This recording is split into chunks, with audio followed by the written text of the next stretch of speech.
Vítejte v tomto videu, kde bych vám srozumitelnou formou chtěl říct, co se změnilo v penzijním spoření a jaký to má vliv na každého, kdo má smlouvu. Je nás necelých 4,5 milionu lidí, takže doufám, že tohleto video bude inspirovat a pomůže. Změny to jsou hojné.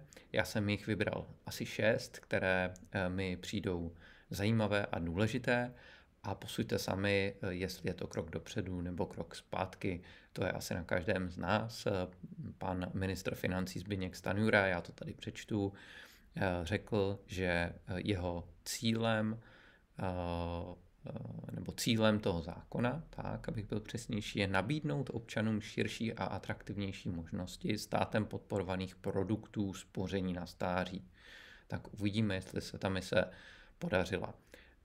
Začátkem bych chtěl zdůraznit, že jelikož hodně z vás, lidí v naší komunitě a mezi našimi klienty, nám poslední týdny a měsíce dávalo vědět, co mají udělat se svou smlouvou penzijního spoření, jestli ji mají ukončit. Někteří z vás už ji rovnou chtěli ukončit s tím, že se ty věci posouvají k horšímu a báli jste se o svoje úspory, aby vás třeba ten stát o ně nějak nepřipravil a podobně.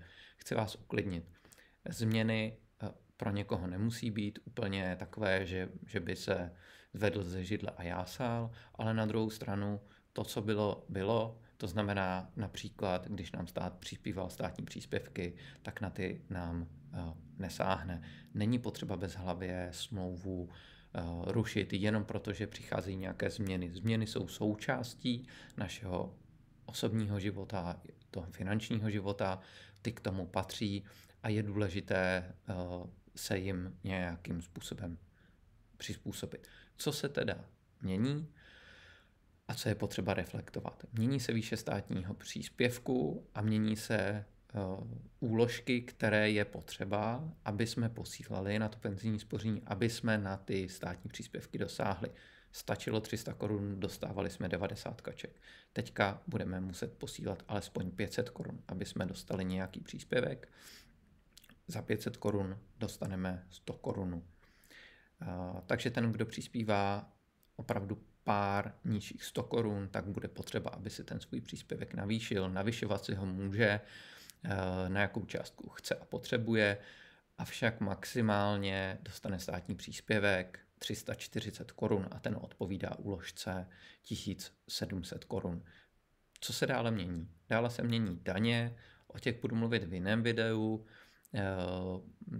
Stát sdružil daňové úlevy a upravil na životní pojištění, doplňkové penzijní spoření a zavedl i produkt dlouhodobých investic, na které je možné čerpat daňové úlevy. Dále se mění to, že nově uzavírané smlouvy už nemají minimum 5 let, už je potřeba je držet 10 let. Pro člověka, kterému bylo 55 let, založil si smlouvu, tak doplňkového penzijního spoření, tak ten si mohl finanční prostředky jednorázově vybrat v 60 letech. To padá, je potřeba, aby je vybral až v 65 letech. Tento interval se prodlužuje a platí na nové, nebo měl by platit na nové smlouvy. Já říkám měl by platit, protože zatím postupně budou přicházet informace ohledně přesného vysvětlení toho zákona, nějaké interpretace, je to velmi čerstvé a ta účinnost bude až od 1.7. Takže tady taky je prostor pro to, aby jsme zhodnotili, jaké dopady to na nás bude mít a aby jsme se k tomu postavili. Máme prostor, než i ty penzijní společnosti na to zareagují a zavedou to do své nabídky. Co se dále změnilo, z mého pohledu neúplně šťastně, je to, že když jste starobní důchodce, tak už nebudete pobírat státní příspěvek. To, co jste získali, tak na to vám už nikdo nesáhne, ale za ty nové úložky už nebudete mít nárok, pokud pobíráte starobní důchod, nebudete mít nárok na pobírání státních příspěvků na vaše smlouvy. Takže je opravdu opatrně potřeba posoudit, když jste v nějakém předdůchodovém věku, jakým způsobem se starat o svoje penzijní úspory a v jakém rozsahu používat ten produkt, nástroj toho doplňkového penzijního spoření nebo penzijního připojištění.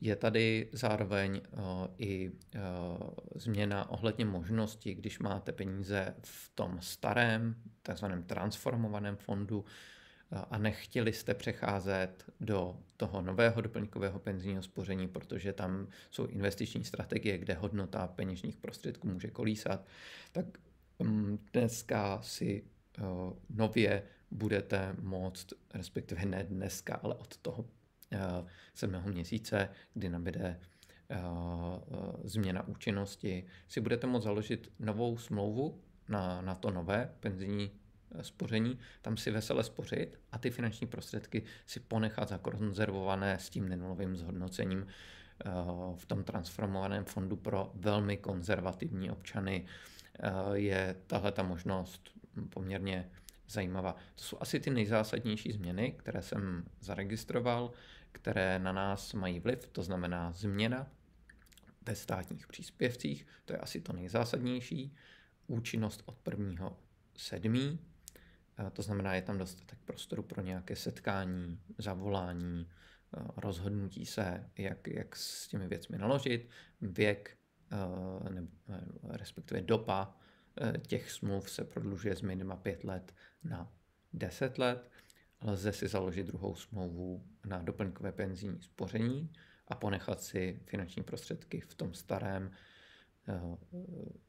zabezpečeném transformovaném fondu z toho pohledu, že tam nemůže být záporné zhodnocení a nepřispívá se nově státní příspěvek, nemůže pobírat starobní důchodce.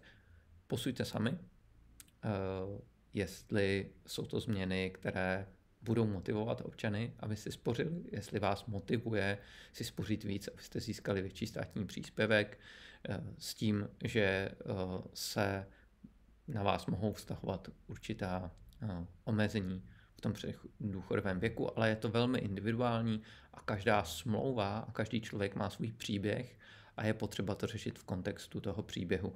Proto si nad tím zapřemýšlejte, zjistěte si informace, když budete chtít, ozvěte se nám nebo jakémukoliv spolehlivému, zkušenému finančnímu poradci a já držím palce v přípravě na vaši penzi a při správě vašich úspor a finančních prostředků. Mějte se krásně.